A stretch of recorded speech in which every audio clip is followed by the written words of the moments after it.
The Atlas 7 control room was a cathedral of information, its servers humming like a steady heartbeat. From her slightly isolated station, Zoe Adebayo heard the system's subtle shifts, a faint discord in its perfect rhythm, truths spoken in voltages and temperatures.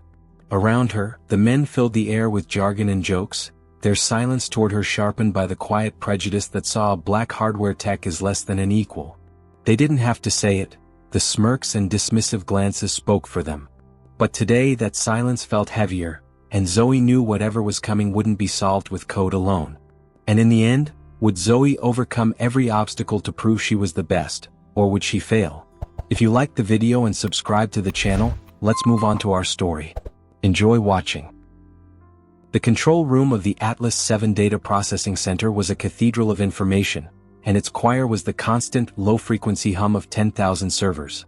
It was a sound Zoe Adebayo had come to find comforting, a white noise that signified order and stability. Racks of servers, tall as monoliths, stretched into the chilled, cavernous space behind the control room's panoramic window. Inside, the atmosphere was a stark contrast. A tight, focused bubble of human oversight against the sprawling, silent intelligence of the machine. Banks of monitors painted the faces of the engineers in a shifting, ethereal glow of blues, greens, and the occasional jarring flash of amber. Zoe's station was slightly apart from the main cluster of desks, a position that was both a geographical and social reality. Her title was Senior Hardware Technician, but in the unwritten hierarchy of the control room, the software engineers were the architects and she was merely a custodian of their grand design. She moved with a quiet efficiency that was often mistaken for timidity. Her fingers danced across the keyboard of her diagnostic terminal, her eyes scanning the cascading lines of code and system readouts. She wasn't just looking at the data, she was listening to it, sensing the rhythm and flow of the system's lifeblood. It was a language she understood intimately, a conversation of voltage, temperature, and data throughput that was more honest than any human interaction she'd had in this room. The high priests of this cathedral were Greg, Marcus, and David. Greg, the lead engineer, was a man whose confidence had long ago metastasized into arrogance. He carried himself with the unshakable certainty of someone who had never been truly challenged. His voice, a booming baritone, was the default setting for the room's ambient noise. Marcus, his loyal acolyte, orbited him constantly, echoing his opinions and laughing a little too loudly at his jokes. Then there was David, younger and still impressionable, his contributions often tentative, as if seeking Greg's approval before the words fully left his mouth.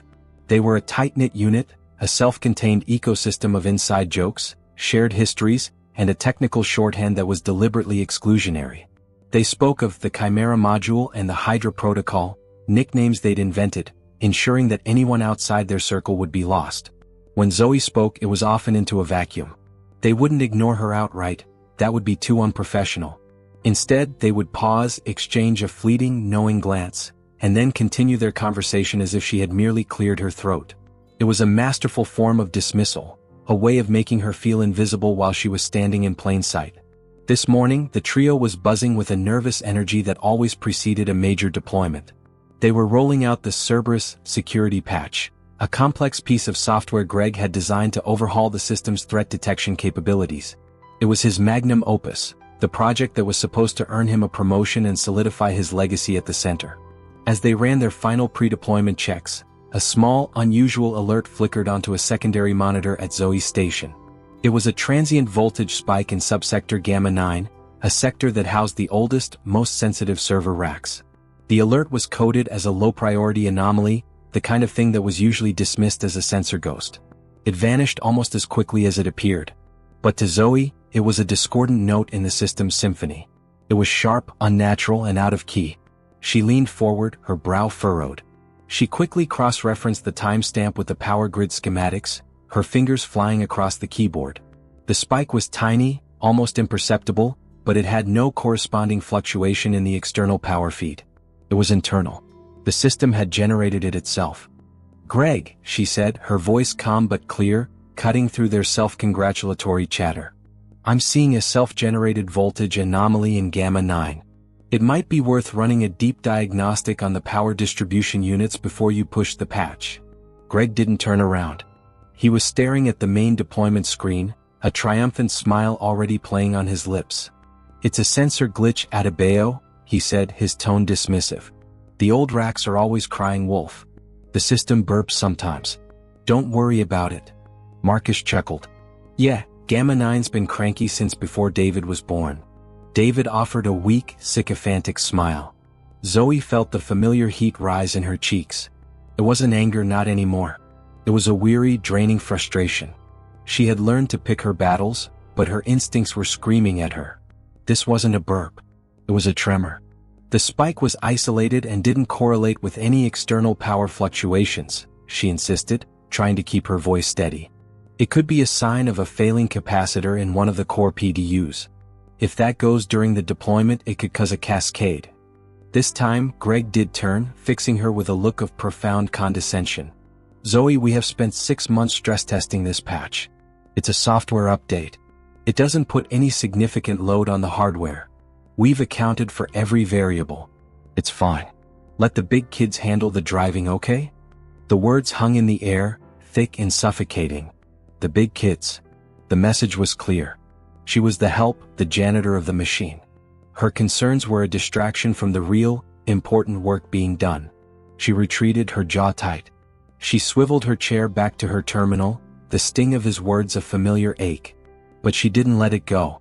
While they began the final countdown for the deployment, she opened a secure channel to Gamma 9, running her own discrete, low-level diagnostics, trying to find more evidence, something they couldn't dismiss. The deployment began. The progress bar on the main screen started its slow, inexorable crawl from left to right. 10%, 25%, 50%. The engineers were practically holding their breath, their faces illuminated by the green glow of the bar. At 75%, Greg finally allowed himself a broad, triumphant grin. He clapped Marcus on the back. Smooth as silk, he boomed. I told you. It was at that exact moment that the single, discordant note Zoe had heard earlier became a deafening, catastrophic symphony. The amber alert from Gamma 9 didn't just flash this time. It exploded, painting her entire monitor in a screaming, solid red. An instant later, the main screen followed suit. A cascade of critical failure warnings flooded every monitor in the room, a waterfall of digital panic. The steady, comforting hum of the servers was ripped apart by a chorus of high-pitched, piercing alarms. The system wasn't just choking, it was dying. Power failures, data corruption alerts, network collapses, they all cascaded in a terrifying, unstoppable wave. The progress bar for the Cerberus patch was frozen, a monument to their hubris. Greg's face had gone from triumphant to ashen in a heartbeat. Marcus stared, his mouth agape, his face a mask of disbelief. David looked like he was about to be sick. The room, once filled with their arrogant chatter, was suddenly plunged into a new kind of silence. It was a heavy, suffocating silence, punctuated only by the relentless shriek of the alarms. They were all staring at the screens, their minds blank, their expertise rendered useless. They were the architects of a cathedral that was now collapsing around them, and they had no idea why. Behind them, Zoe stood up. The alarms were a cacophony, but for her, the silence of the 3 engineers was the loudest sound in the room. The problem wasn't the software patch. The patch was just the trigger. The real problem was deep in the bones of the machine, in the very sector she had warned them about. And the one person who had tried to stop them was now the only one who had a clue where to even begin. For a long, stretched-out moment, the only sound was the digital scream of the alarms. It was a sound that signified more than just system failure. It was the sound of millions of dollars evaporating with every passing second. The Atlas 7 Center wasn't just a data repository, it was the live, beating heart for hundreds of corporations, a cloud infrastructure that powered everything from financial transactions to logistical networks. And right now that heart had flatlined. Greg was the first to break the paralysis. He slammed his hand on the console, a sharp crack that barely registered over the wail of the alarms. No. No, no, no. He spun around, his face pale, a mask of disbelief hardening into fury. Roll back. Now. Marcus, initiate emergency protocol Alpha 7. Full system rollback to the pre-deployment state. His voice, usually so resonant with authority, was now thin and strained, cracking under the immense pressure. Marcus, jolted into action, fumbled at his keyboard, his fingers suddenly clumsy. He typed in the override codes, his eyes darting between his screen and Greg's face, seeking an assurance that wasn't there. Executing rollback, command sent. They all stared at the main screen, praying for the red warnings to be replaced by the familiar, comforting green of the stable OS. Nothing happened. A new line of text appeared, stark and brutal against the crimson background. Command failed. Core system unresponsive. Error code, 4142. The hexadecimal code, a morbid piece of programmer humor for a fatal, unrecoverable error, felt like a personal insult. It was the system laughing at them from its deathbed. "It's not responding," David stammered, his voice barely a whisper. "The core kernel is locked. It's not accepting the command."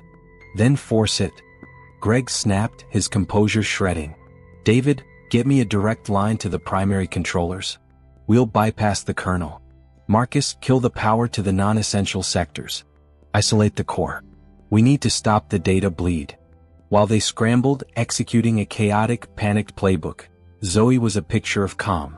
She had muted the shrieking alarm at her own station, replacing it with the focused, analytical silence she needed. The high-level failure alerts were just noise, the symptoms of the disease. She was looking for the point of origin, the patient zero of this digital plague. Her fingers moved with a surgeon's precision, peeling back layers of the system's architecture.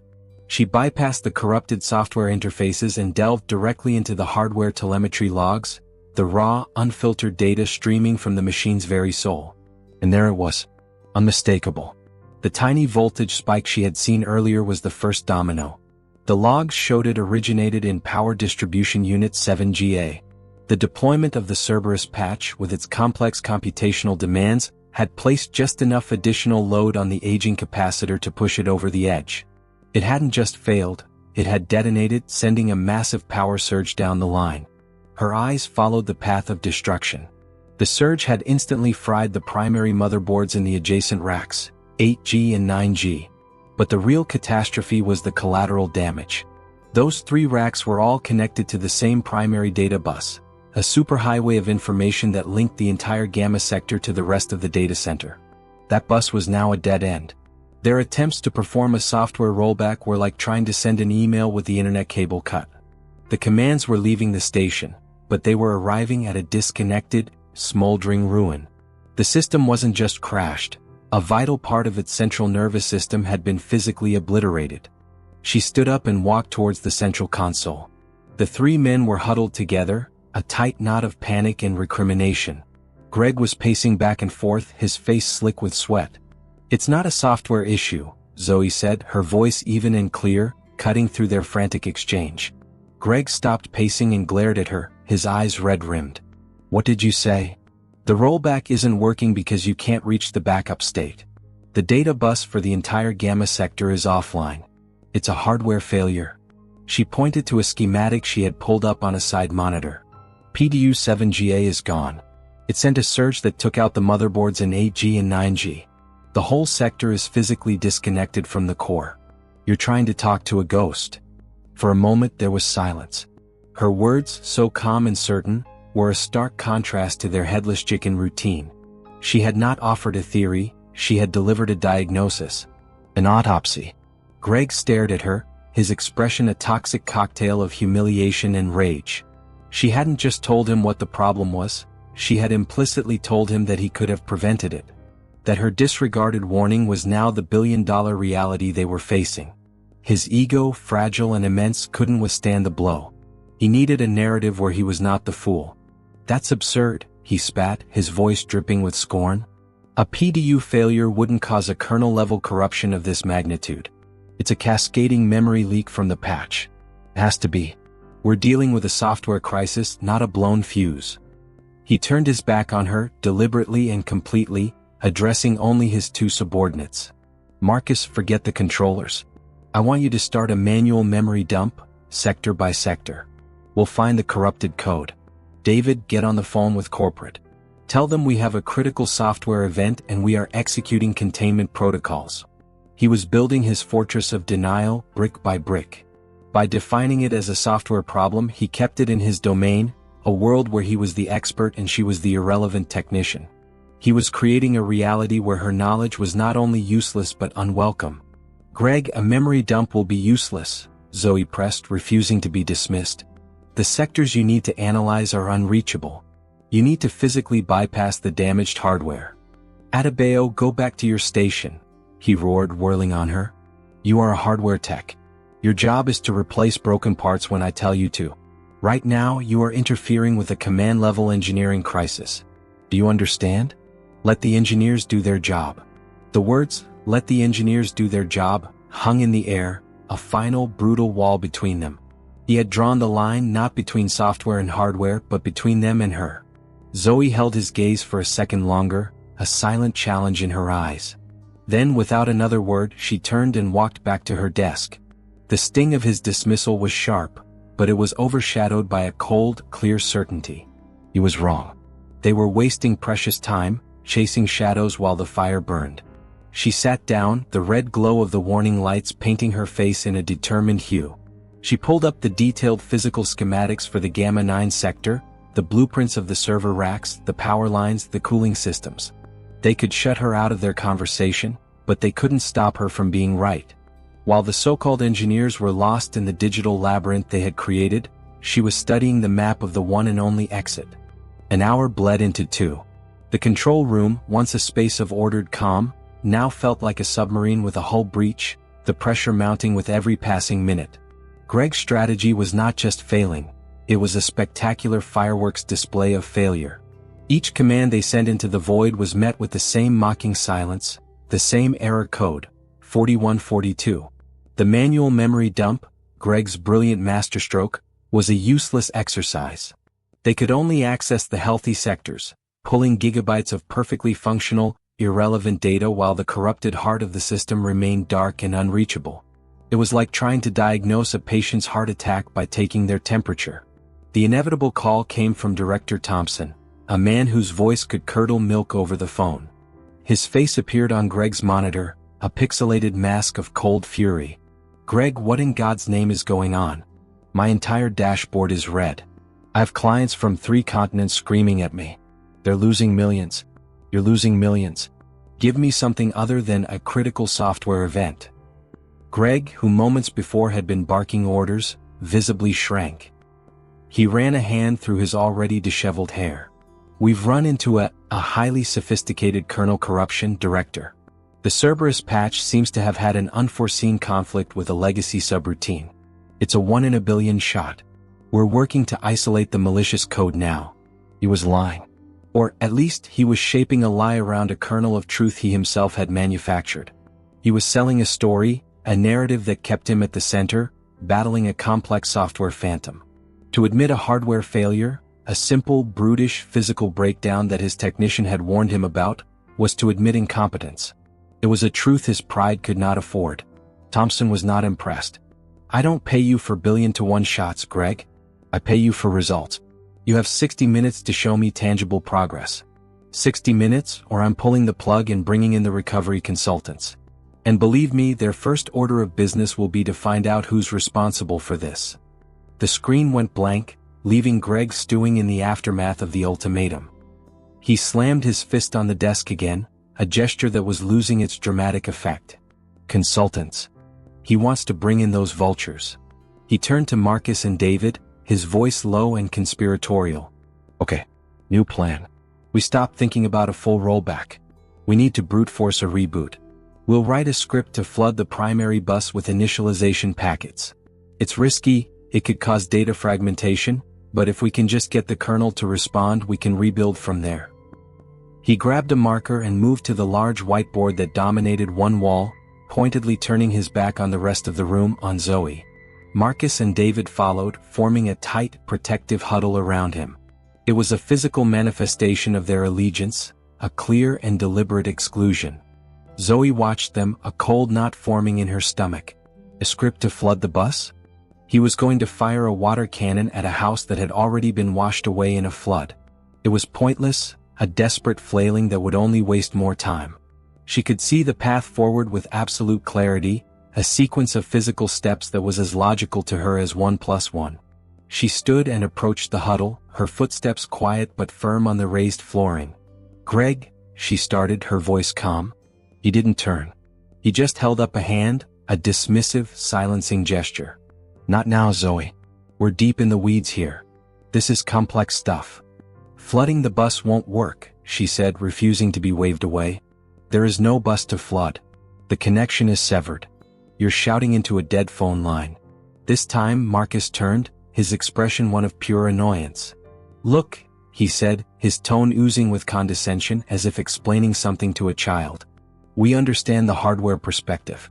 Things get unplugged, things break. We get it. But this is a state management issue at the kernel level. It's about software architecture, not just wires and plugs. It's a bit more abstract than what you're used to." The insult was as subtle as a punch to the gut. More abstract than what you're used to. He had relegated her to the world of the physical, the simple, the mundane. The intellectual heavy lifting, the real work, was being done here at this whiteboard by them. Zoe's eyes narrowed.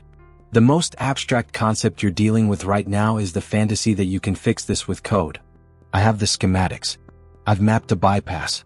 We can physically reroute the data flow from the adjacent sectors, isolating Gamma 9 and bringing the rest of the system back online. It requires opening the floor panels, manually patching 3 fiber optic trunks, and reconfiguring the power distribution through the secondary grid. It's a 2-hour job, maybe less." She laid out the plan with concise, irrefutable logic. It was a real solution, a series of concrete actions. Greg finally turned, a sneer twisting his lips. "Oh, you've mapped a bypass? You want to start ripping up the floorboards in the middle of a level 1 crisis? Based on what, a feeling you had this morning? Absolutely not. We are not turning this control room into a construction site on your hunch." He turned back to the whiteboard. "Now, as I was saying, if we target the packet headers." He had dismissed her again, but this time he'd added a new layer of insult, framing her data-driven diagnosis as feminine intuition, a mere hunch. It was a classic, insidious tactic. Discredit the woman by dismissing her logic as emotion. Zoe felt a surge of pure, cold anger. But she didn't shout. She didn't argue. She simply turned, walked back to her station, and with a few keystrokes, sent the detailed 3-page bypass plan she had drafted, complete with schematics, required equipment, and step-by-step instructions, to Director Thompson's personal email. The subject line was simple: actionable recovery plan for Atlas 7. She then opened her tool locker, the quiet clicks of the latches echoing in the tense room. She laid out a fiber optic splicer, a power load meter, and a set of insulated drivers on a clean anti-static mat. She was done talking. She was done trying to penetrate their fortress of denial. They could continue scribbling their useless code on a whiteboard, lost in their abstract world. She was getting ready to work in the real one. The clock was ticking, and she was the only one who seemed to hear it. The 60-minute deadline was evaporating like mist in a desert. 40 minutes had passed in a flurry of useless activity. Greg's brute force script was a complete and utter failure. It was the digital equivalent of screaming at a locked door. The packets he was sending vanished into the dead zone of the Gamma sector, absorbed without a trace, leaving the rest of the system in the same state of catastrophic paralysis. The whiteboard, once a symbol of their intellectual authority, was now a chaotic mess of crossed-out code and desperate, sprawling diagrams, a testament to their mounting desperation. The mood had soured. The initial adrenaline had curdled into a thick, toxic sludge of blame and anxiety. Marcus, ever the loyalist, was starting to show cracks in his facade.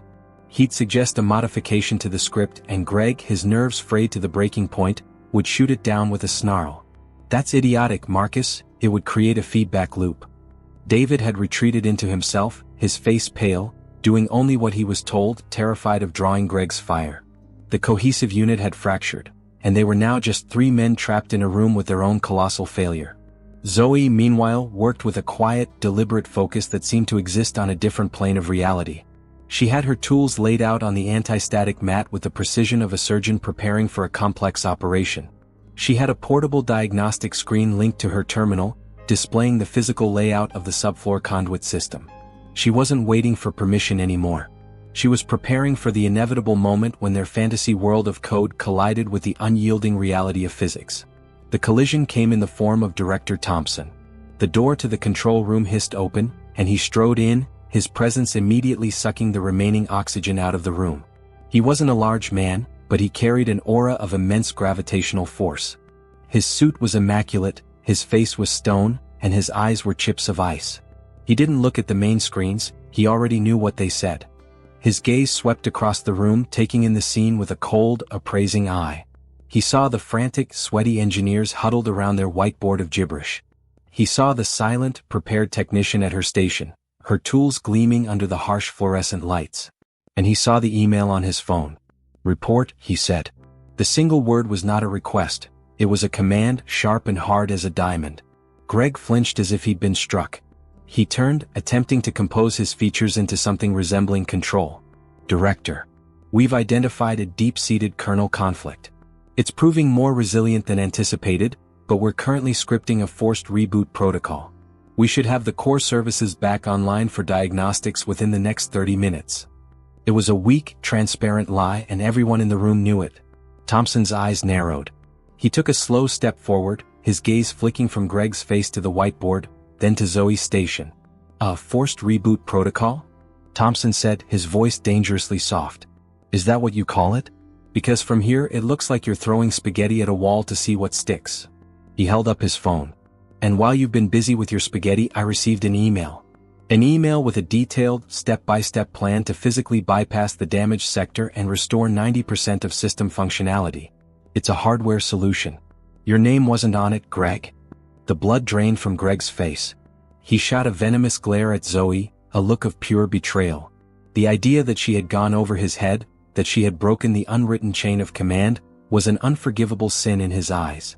"That," Greg said, his voice tight with fury, "is a reckless, high-risk proposal from a junior technician who doesn't understand the software architecture. She wants to start ripping up the floor and manually rerouting fiber optic cables. It's crude. It's unsophisticated. One wrong move and she could cause irreparable physical damage. The only professional solution is through software control." Thompson listened, his expression unreadable. When Greg finished, he was silent for a long moment. He walked over to Zoe's station. He didn't speak to her, but he looked down at her screen, at the clean, precise schematics. He looked at the neatly arranged tools. Then he turned back to Greg. "So your professional solution has, so far, achieved nothing in 45 minutes except to confirm that you're locked out," Thompson stated flatly. "And her crude solution offers a potential fix. Is that a fair summary?" "It's an unacceptable risk," Greg insisted, his voice rising. "She's not qualified to make that call. And are you?" Thompson shot back, his voice finally cracking like a whip. "Are you qualified to sit here and bleed millions of dollars a minute while you protect your own ego? You had a warning. My logs show Ms. Adebayo flagged a voltage anomaly in gamma 9 20 minutes before the crash. You dismissed it. You pushed the patch and the system died. You defined this as a software problem because admitting the truth would mean admitting you were wrong. You were wrong, Greg. And your arrogance is now costing this company a fortune." The public denunciation was brutal. It stripped Greg of all his authority, all his carefully constructed superiority. Marcus and David stared at the floor, their faces burning with second-hand humiliation. They had followed him, backed his play, and now they were sinking with his ship. Thompson turned his full attention to Zoe. For the first time he addressed her directly, his tone shifting from anger to pure, pragmatic business. "Ms. Adebayo, your plan. You're confident it will work?" Zoe met his gaze without flinching. "It will work," she said. It wasn't a boast. It was a statement of fact. "I can have the primary systems, everything outside the gamma sector, back online. The damaged racks will be isolated, but the rest of the center will be operational." "How long?" 2 hours, maybe less, now that I don't have to argue about it," she said, a subtle edge to her voice. Thompson nodded once. It was decided. He turned back to the 3 frozen engineers. "The 3 of you will assist Ms. Adebayo in any way she requires. You will fetch her tools, you will run her diagnostics, you will follow her instructions to the letter. She is in charge. Is that clear?" He didn't wait for an answer. He looked back at Zoe. "The floor is yours. Get it done." Zoe stood up. She didn't look at Greg or the others. Their humiliation was a byproduct, not the goal. The goal was the machine. She picked up her toolkit, the weight of it familiar and reassuring in her hand. The cacophony of alarms was still there, but for the first time, it sounded like a starting pistol. "I need the master key for the subfloor access panels," she said, her voice echoing in the stunned silence of the control room. "And I need someone to start shutting down the secondary power feeds to the gamma sector. Now." The shift in power was as palpable as the drop in temperature when the emergency cooling systems kicked in. The control room, for the past 2 hours Greg's personal kingdom of failure, was now Zoe's workshop. Her voice, once a disregarded whisper, was now the only one that mattered, clear and precise in the echoing space. "David," she said, not looking up from the schematic on her portable screen, "get the subfloor access key from the main locker. And bring me the T56 torque wrench." David, who had been frozen in place, jolted as if tasered. He scurried away without a word, relieved to have a concrete task, a simple order to follow in the overwhelming chaos. "Marcus," she continued, her tone even, "I need you at my terminal. I'm going to have you run a power drain on the secondary circuits feeding gamma. I'll walk you through the command sequence. I need to ensure there's zero residual charge before I handle the trunks." Marcus, looking deeply uncomfortable, nodded mutely and moved to her station. He was a software architect, a man who built elegant structures in the ether. Being ordered to perform what he considered a menial hardware task was a clear demotion, but Thompson's parting glare had left no room for argument. Then she turned to Greg. He was standing stiffly by the whiteboard, his arms crossed, a thundercloud of resentment on his face. He was a king stripped of his crown, forced to watch a commoner sit on his throne. "Greg," she said, and his head snapped towards her, his eyes burning with a mixture of hatred and humiliation. "I need you to clear the floor space around the Gamma 9 access panel. Everything. Chairs, monitors, everything. I need a 5-foot sterile radius." It was the most basic manual labor. A janitor's task. The command was a masterstroke of understated authority. She wasn't just telling him what to do, she was defining his new role in this crisis. He was no longer the lead engineer. He was the muscle. For a tense second, his jaw tightened, and it looked as if he might refuse, might detonate in a final, suicidal act of defiance. But the ghost of Director Thompson's voice lingered in the room. With a barely suppressed snarl, Greg started shoving his own chair out of the way with unnecessary force. When David returned with the key, Zoe took it and walked to a specific spot on the floor, a section of raised panel identical to all the others. She inserted the key, turned it, and with a grunt of effort, lifted the heavy composite panel with a suction cup tool. A wave of cool, ozone-tinged air washed up from the revealed cavity. Below was a world the engineers rarely saw, a meticulously organized labyrinth of fiber optic cables, thick power conduits, and cooling pipes. It was the physical reality that underpinned their digital universe. To them it was a messy, inconvenient basement. To Zoe it was the heart of the machine. She clipped a safety harness to a nearby anchor point and, without hesitation, swung her legs down into the 2-foot-deep space. She moved with a practiced, confident agility, her boots finding sure footing on the structural supports. "David, get me a light down here," she called out. He scrambled to obey, positioning a powerful LED floodlight so it illuminated the space where she was working. The damage was exactly as she had predicted. The main power conduit to PDU-7GA was blackened and scorched. The insulation was melted away in places, the telltale sign of a catastrophic surge. It smelled like burnt plastic and shattered pride. "Marcus, begin the power drain sequence," she ordered, her voice slightly muffled from below the floor. "Call out the voltage readings as they drop." From above, she could hear Marcus typing, his voice hesitant.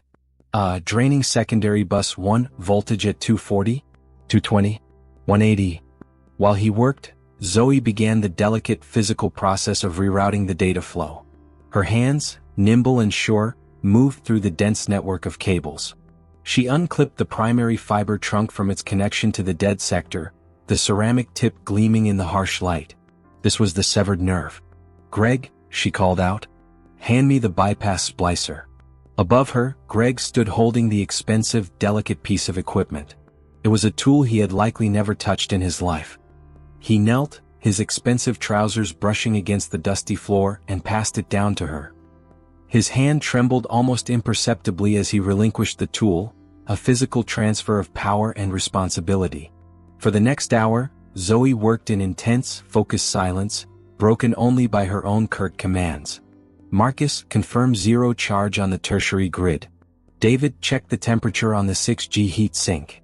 Greg, pass me the blue tip patch cable. No, the other one." Each command was a small, sharp reminder of the new hierarchy. She was the brain, the surgeon. They were her hands, her instruments.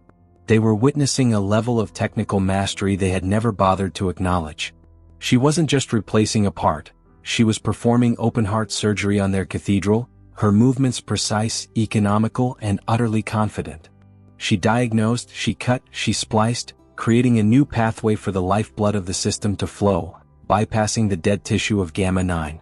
Finally, she made the last connection, a satisfying click echoing in the subfloor space. She had built the bridge. She paused, taking a deep breath, the scent of cool air and electronics filling her lungs. "Okay," she said, her voice steady. "The bypass is in place. Marcus, bring the power back online. Sector by sector." Slowly, she climbed out of the cavity, her face smudged with dust, her expression unreadable. She walked to the main console, standing beside Marcus. Greg and David hovered behind them, their eyes glued to the wall of red screens. "Powering Sector Alpha," Marcus announced, his voice tight with anticipation. A bank of monitors on the far left flickered. The red warnings vanished, replaced by the steady, healthy green of an active system. A collective, unconscious sigh of relief went through the room. Sector Beta. Another section turned green. The piercing alarms began to fall silent, one by one, their absence a growing, beautiful sound. Delta. Epsilon. Zeta. With each command, another piece of their world returned from the dead. The constant, low hum of the servers began to reassert itself, the building's heartbeat returning to its normal rhythm. Finally, only the section of monitors corresponding to the isolated Gamma sector remained red. The rest of the system was stable. It was alive. Zoe stood back, wiping her hands on a rag. She looked at the main screen, a sea of green with one small, contained island of red. It was a perfect visual representation of her victory. She had not just fixed the problem, she had contained it, managed it, and conquered it. She turned and looked at the three men. David looked at her with something approaching awe. Marcus looked at the green screens, then at her, a dawning, grudging respect in his eyes. And Greg stared at the board, his face a hollow mask of defeat. The fortress of his denial had been breached, its walls torn down not by anger or argument, but by quiet, irrefutable competence. The silence that followed the system's resurrection was profound. It was more than just the absence of alarms, it was a heavy, weighted quiet, filled with the things that weren't being said. The steady, reassuring hum of the servers had returned, but the social rhythm of the room was gone, replaced by a tense and awkward stillness. The sea of green on the main monitors was a testament to Zoe's victory, but it offered no warmth. It was a cold, clinical light that illuminated the wreckage of Greg's authority. He stood motionless, staring at the single red blotch that represented the quarantined Gamma sector. It was a scarlet letter pinned to his career, a permanent, visible reminder of his failure. Every green light surrounding it was an indictment. He had been so loud in his arrogance, so dismissive and certain, and his downfall had been just as loud, but his humiliation was a quiet, internal affair. He had built his identity around being the smartest man in the room, the one with all the answers. Now that identity lay in pieces on the subfloor, smelling of burnt insulation. Zoe began the methodical process of post-recovery diagnostics. She moved back to her own station, the one that had always been on the periphery, and it instantly became the new center of the room. She worked with an unhurried efficiency, her fingers flying across the keyboard, verifying data integrity, checking network latency, and ensuring the bypass was stable. There was no hint of triumph in her demeanor. "No, I told you so." Her focus was absolute, her professionalism a silent rebuke to the chaotic, ego-driven mess that had preceded it. This quiet competence was, in its own way, more damning to Greg than any verbal reprimand could have been. It didn't require his participation or even his acknowledgement. It simply was. David was the first to break the spell. He approached Zoe's desk hesitantly, like a child approaching a stern teacher. "That was incredible," he said, his voice low. "The way you mapped the reroute. I've never seen anyone physically interface with the core trunks like that." There was a genuine, unadulterated admiration in his eyes. He was young enough that his worldview was still malleable, his respect for the hierarchy less ingrained than his respect for raw skill. He saw what she had done, and it had simply overridden the prejudices he had passively absorbed from the others. Zoe gave him a brief, small smile. "It's just plumbing, David. Just a different kind of logic." She turned back to her screen. Can you run a full diagnostic on the tertiary memory buffers? I want to make sure the surge didn't cause any fragmentation before it was contained. Yeah, of course. He practically ran to his station, eager to help, to be a part of the solution, no matter who was leading. Marcus was a more complicated case. He stood awkwardly between Greg's silent, toxic cloud and Zoe's new locus of control. He was a lieutenant whose general had been deposed. He watched Zoe for a long moment, his expression conflicted. He had been a willing participant in her exclusion, laughing at the jokes, reinforcing the boys' club atmosphere. But he was also a pragmatist. He had seen his own expertise rendered useless, and he had seen hers save them all. His loyalty to Greg was based on a belief in his superior ability, a belief that had just been publicly and spectacularly debunked. Slowly he walked over to her desk. The bypass is holding stable, he said, stating the obvious. It was an awkward attempt at re-engaging, a clumsy olive branch. The load distribution is clean. It's a solid piece of work, Zoe. He used her first name. It was a small thing, but it was significant. Before, she had been Adebayo, a surname that kept her at a formal, professional distance. Zoe was a concession. It was an admission of her as a peer. It'll hold, she replied, her eyes still on her monitor. But we've lost an entire sector. The system is running at a 10% capacity deficit. We need a plan for full hardware replacement and data recovery for Gamma. She wasn't just fixing the immediate problem. She was already 2 steps ahead, planning the next phase. She was demonstrating the strategic thinking they had wrongly assumed was their exclusive domain. The door hissed open again and Director Thompson returned. He had a tablet in his hand and a look of grim satisfaction on his face.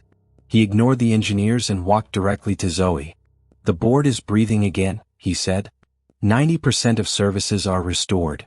The clients are still furious, but they've stopped hemorrhaging money. You pulled us back from the brink, Ms. Adebayo. There's still a lot of work to do, Director, she said. The Gamma sector hardware is a total loss. We'll need to order new racks, new PDUs, new motherboards. And then there's the data. The drives are probably physically intact, but we'll need to pull them and send them to a specialist for cleanroom recovery. She was giving him the unvarnished truth, a clear, concise summary of the situation and the path forward. No excuses, no jargon, no ego. Thompson nodded, impressed by her immediate grasp of the logistics. I've already approved the emergency expenditure. A truck with the new hardware will be here by morning. You will oversee the installation and the recovery process. He then turned, finally, to address the rest of the room. His gaze fell on Greg, who flinched. Greg, Thompson said, his voice flat and devoid of emotion. Effective immediately, you are suspended, pending a full investigation into the events of today. You will collect your personal items and be escorted from the building. We will contact you regarding your future employment at a later date. It was a corporate execution, swift and merciless. Greg stared at him, his mouth opening and closing, but no words came out. The fight was gone. He was a hollowed-out shell. He looked at Marcus and David, perhaps expecting some sign of support, some protest. But they just stared at the floor, unable to meet his eyes. His authority had been built on a foundation of perceived infallibility, and now that it was gone, their loyalty crumbled with it. Without another word, Greg turned and walked to his desk. He slowly packed his coffee mug and a few personal effects into a small box. The only sound was the soft clink of ceramic against cardboard. The man whose booming voice had once dominated the room was now utterly silent. As security arrived to escort him out, he didn't look back. The door hissed shut behind him, leaving a vacuum in his wake. Thompson surveyed the remaining team. Marcus, David. Until further notice, you will report directly to Ms. Adebayo. She is the acting lead for this project. Her authority is absolute. Is there any part of that you don't understand? No, sir, they both mumbled in unison. Thompson gave a final, decisive nod. Good. Don't disappoint me. He turned and left, the door closing with a soft finality. The 3 of them were left in the humming, brightly lit room. The power structure had been decapitated and rebuilt in the span of 3 hours. Zoe was no longer the quiet technician in the corner. She was the lead, the authority, the one who had stared into the abyss and hadn't blinked. She had earned it not by playing their game, but by being so good at her own that they could no longer ignore her. She took a deep breath and turned to her new team. "All right," she said, her voice calm and steady, the sound of pure competence. "Let's get to work." The sun rose on a transformed landscape, both outside the data center's windowless walls and within them. The night had been long, a blur of diagnostics, system checks, and the quiet, steady work of stabilizing the wounded system. The frantic energy of the crisis had dissipated, replaced by the focused, almost serene atmosphere of a complex, ongoing repair.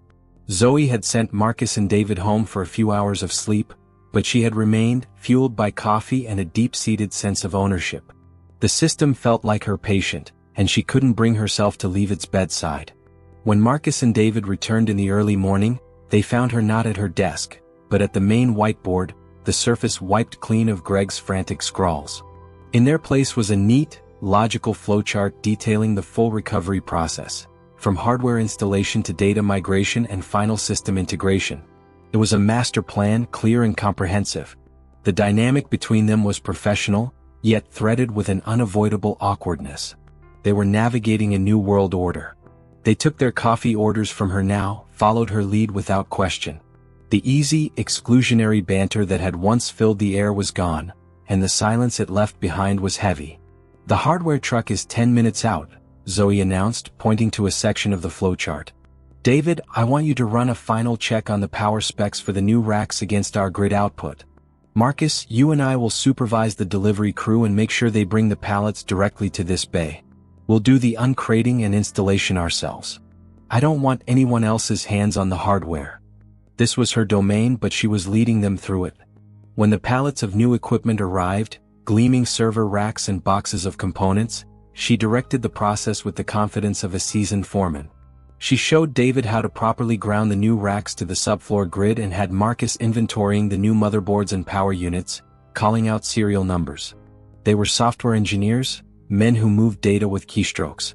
Now they were on their knees, wielding torque wrenches and running power cables under her watchful eye. It was a humbling, physical reality check. They saw the intricate physical web that supported their abstract world of code, and they saw the woman they had dismissed move through it with an expertise that bordered on artistry. She knew the precise tension for every bolt, the correct way to seat a multi-pin connector to avoid damage, the subtle difference in weight between a primary and a redundant power supply. During a brief pause, while they waited for a diagnostic to run on the newly installed racks, Marcus leaned against the console, watching Zoe meticulously label a set of fiber optic cables. "You know," he began, his voice quiet, "Greg always called the hardware side the plumbing. Like it was just the pipes and we were the ones making the water do something smart." Zoe didn't look up from her work. He wasn't entirely wrong. It is plumbing. But he forgot that if the pipes are laid wrong, the whole cathedral floods. Marcus was silent for a moment, the metaphor landing with perfect accuracy. "We never really looked past the job titles," he admitted, the words coming out with difficulty. It wasn't an apology, not directly, but it was something more valuable. It was a confession. Lead engineer. Senior technician. We saw the labels and we stopped seeing the person. Or the skill. That was a mistake. Zoe finally looked at him, her expression neutral. It's easy to do. She wasn't letting him off the hook, but she wasn't twisting the knife either. It was a simple, factual statement. Her leadership style was the polar opposite of Greg's.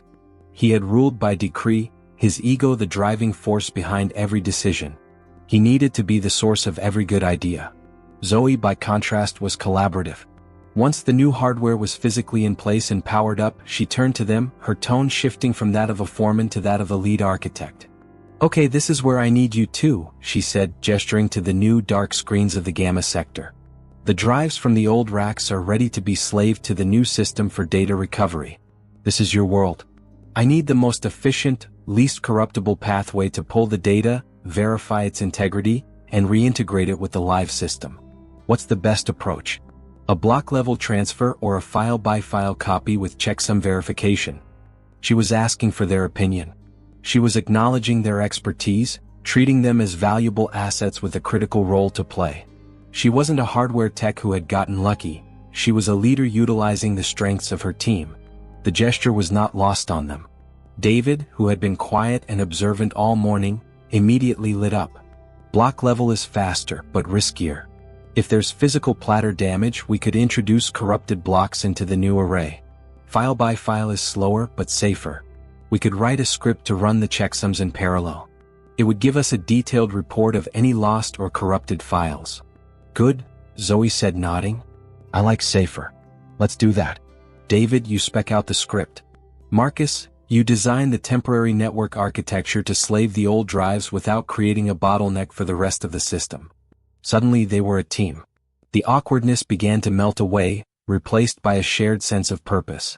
They weren't just following orders anymore, they were contributing, collaborating, building something together. They moved with a new energy, their conversations now focused entirely on the problem, on finding the best solution, regardless of who it came from.